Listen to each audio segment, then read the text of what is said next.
sobrang init. Ang init-init dito sa Lebanon. So, nagluluto si Mami Laura ng pananghalian namin. Sobrang init. Oh, pero ang maganda naman, mahangin siya.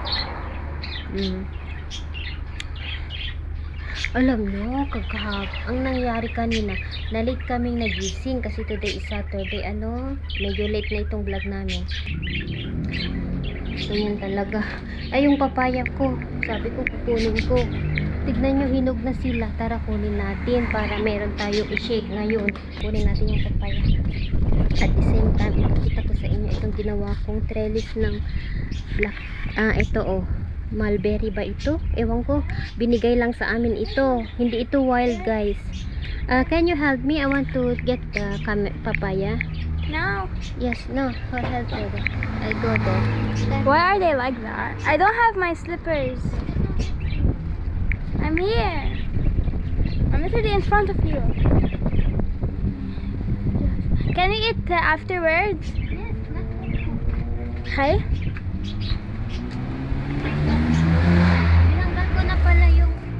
Tinanggal ko na pala yung kamote I don't have dito. slippers. Naalala nyo? Yung mga kamote dito, tinanggal ko na. So, kunin na natin yung papaya. Yan yung ba? Hindi pa naman siya hinog. I wish they were manga though. They taste better. Kasi nagsira siya. Kuha tayo, pang-suka ba? Hinog na siya, pwede natin siya.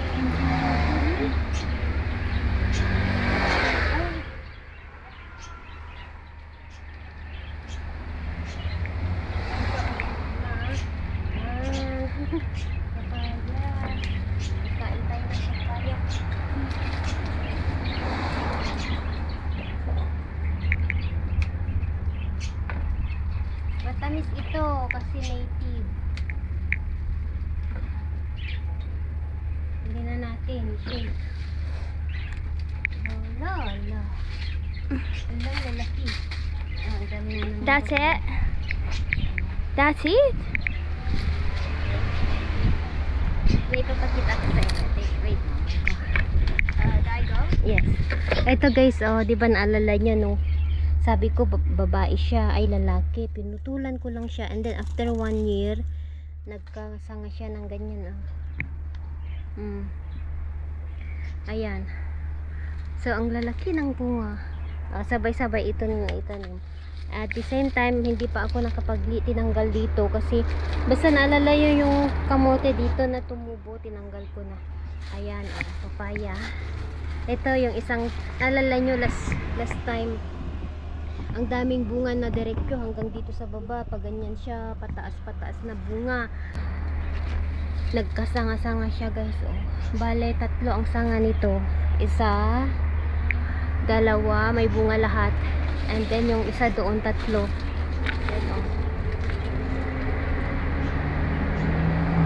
Ayan, may bunga lahat. Ito. Tinanggalan ko konti ng dahon dito para alam nyo. Doon ang daming bunga guys. Ito naman madami din siyang sanga. Hindi ko kasi maabot kaya nagkasanga-sanga siya ng madami. Marami din siyang bunga. Ang tangkad-tangkad ba. Yun hindi pa kita. Pero may bunga malalaki. Ay, ang sarap nito pang tinola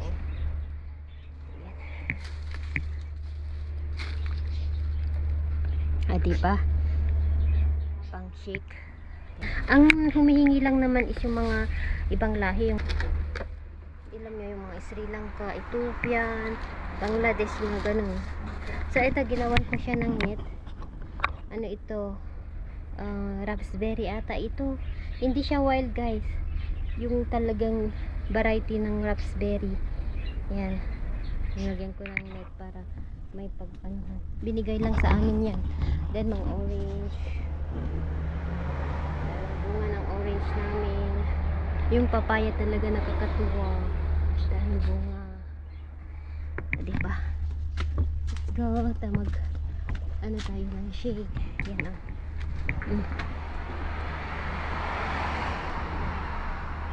papaya lahat to.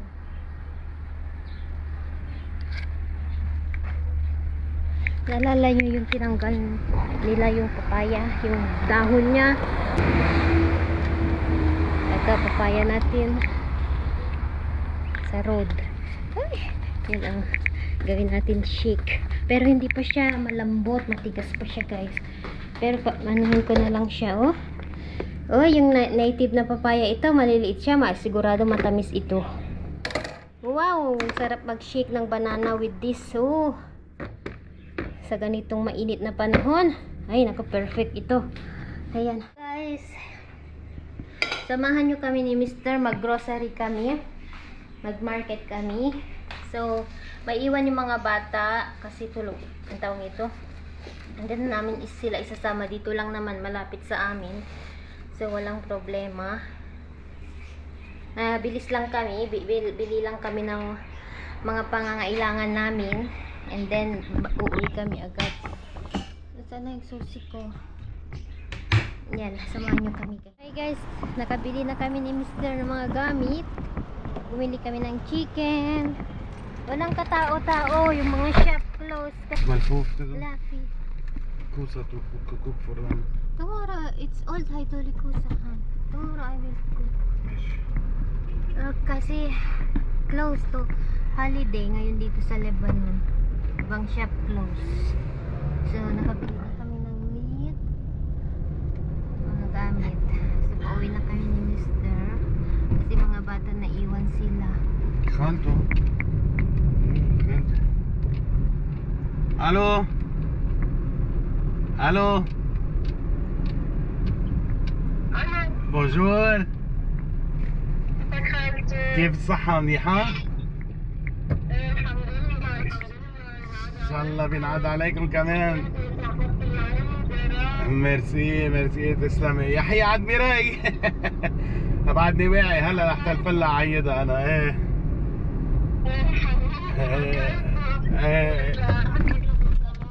منيح الحمد لله خالته الحمد لله. Hello, Anto. عم تسلم عليكي مرتي سمعتيها؟ Aida, I like it. Aida, Aida like it. Hey? عم تقول لك ينعاد عليكي وعم تركبها.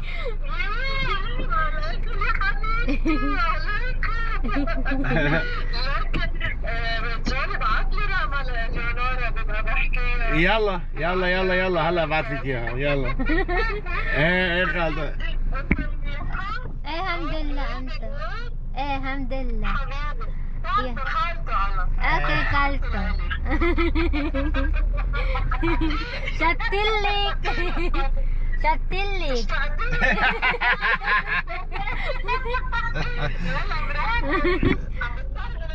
ايه معلوم ايه انتم منيح كل شيء منيح عم بهيج منيح؟ الحمد لله الحمد لله خالتي الحمد لله. ايه يسطروا بعد الظهر صعب له. هلا بنشوف ماما هلا بنشوف يلا. ماشي خالته ميرسي على التليفون بعيدك. سلمي لنا على الكل. باي. It's good. Auntie ni Mr. guys, kapatid ni Mama. Yung tawa din ng tawa siya. Bait siya.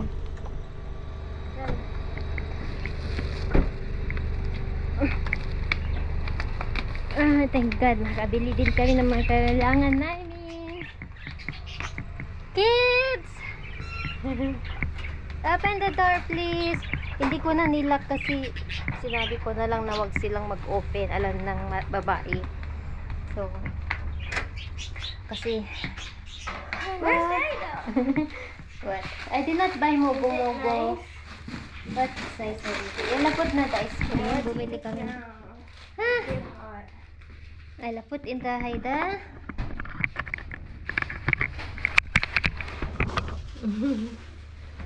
Tulungan natin si Mr.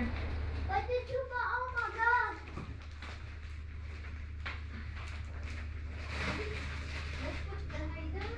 No, I didn't finish. She just started.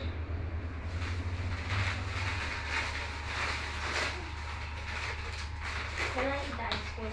Wala, eat the ice cream mama. Naiinitan sila.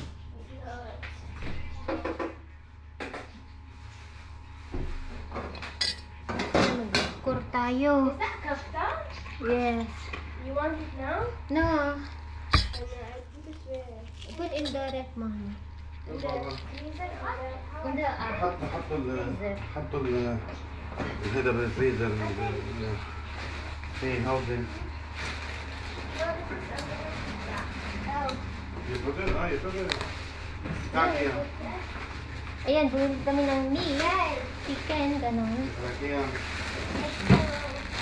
بابا حط البقدونس بالبراد انا هذا بقدونس بيسقع Hala, you want batunis today? Tabuli? بس Itong- خليها تسقع شوي لانه مش طيب Ito ang kakainin namin. Yung تعرف اباك اياه chicken. Okay. ايه بنحن مفرومه You want to do it now? No, no, no. I will not cook it. حطيها بالفريج وفي بلغاري بابا في تشيز بلغاري كمان حطيها بالفريج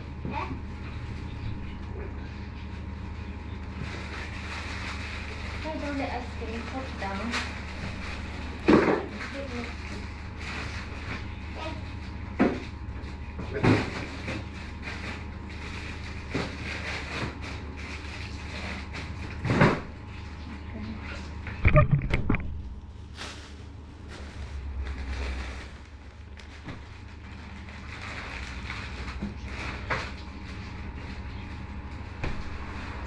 What do you want this money?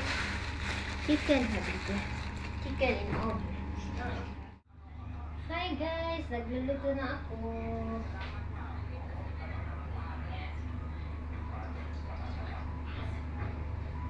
Chicken ang ulam namin. At magtabuli ako. Alam nyo na, tabuli. Potato. Si Mr. nag-aayos doon sa labas. Inaayos niya yung bahay ng aso namin.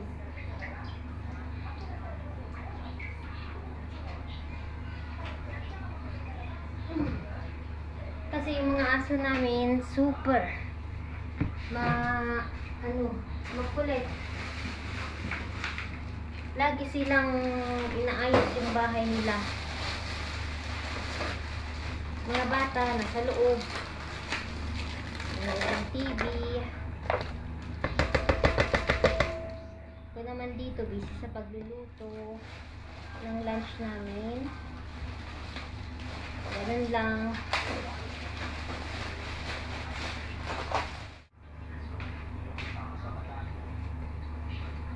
Okay.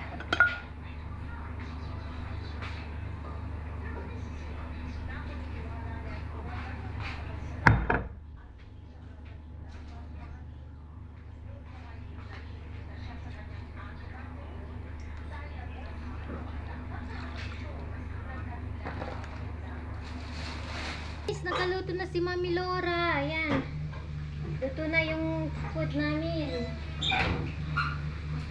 At nagutom na ang dalawa kong anakis. Just second. What I put now nga? Nakalimutan ko. That's salt. You put salt. Yeah, I put salt. We put lemon. Lalas is lemon. You remember when you made the buttons big? Ayan, lamix na. Be careful.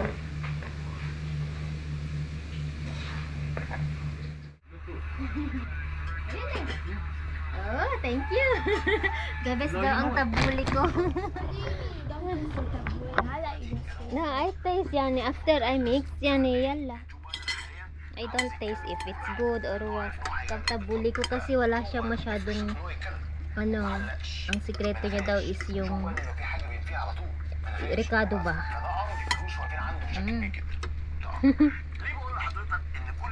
Sarap.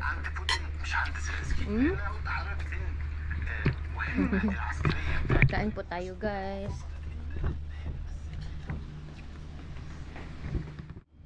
Hi guys, gumawa ako ng watermelon shake saka banana. Yan. So ito ang ipamerienda ko sa dalawa. Katatapos lang namin kumain. Ay, kanina pa pala. Ayan. Ito ang merienda nila. Nilagyan ko konti ng milk. Hindi ko nilagyan ng sugar kasi may banana na siya. Okay, watermelon. Be careful. Be careful. Hold well. Relax, hold it. Drink, mom. Yeah. Is watermelon? Be bad, mom. Okay. What is this, Bess? Under the eyes. Muna tayo dito para makipag-usap ko sa inyo. Anyway, maraming salamat pala sa nag-message sa akin at kasi kagigising ko lang kanina and ang dami kong na-receive na message. So, nagulat ako. So, inopen ko yung mga sinad nilang picture at saka message about sa advisory ng Philippine Embassy ng Lebanon na pinapauwi na ang mga kababayan natin at syempre isa na ako doon. And then nagulat ako kasi sabi ng asawa ko nung nag-uusap kami kahapon, sabi niya talagang may tension pa rin pero parang nag-negotiate na sila ganyan, ewan ko lang, pero kasi diba may tension talaga dito sa south naman sila nagpapalipad, pero dito sa area namin sa Beirut, sa city, ganyan sa ngayon wala pa. Yun lang yung last na nangyari noong tawag nito, nung pinatay nila yung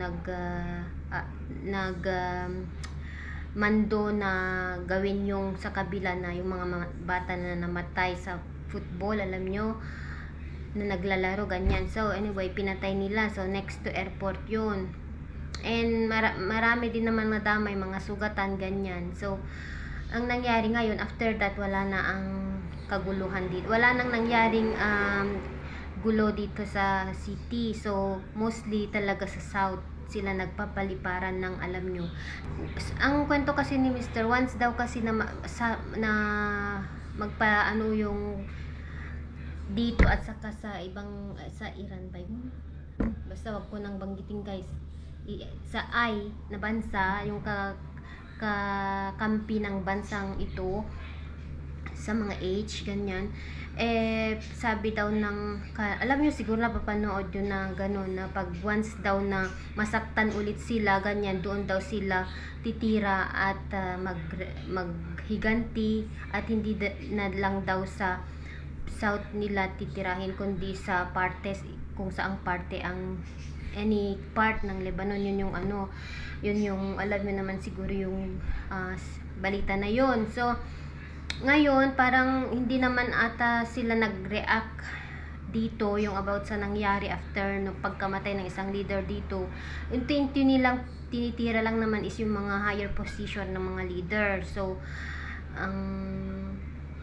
ang case kasi dito is yung halimbawa madamay ka, yung kung saan nila titirahin yung puntirya, yung alam nyo, victim, ganyan. Yung mga civilian kasi minsan nadamay sila, ganyan. So, kaya nila pinapalikas ang mga kababayan natin, ang mga Pinoy dito. And ang pagkaalam ko, mga OFW dito ayaw nilang umuwi kasi tawag nito, mahirap din daw ang buhay sa Pilipinas.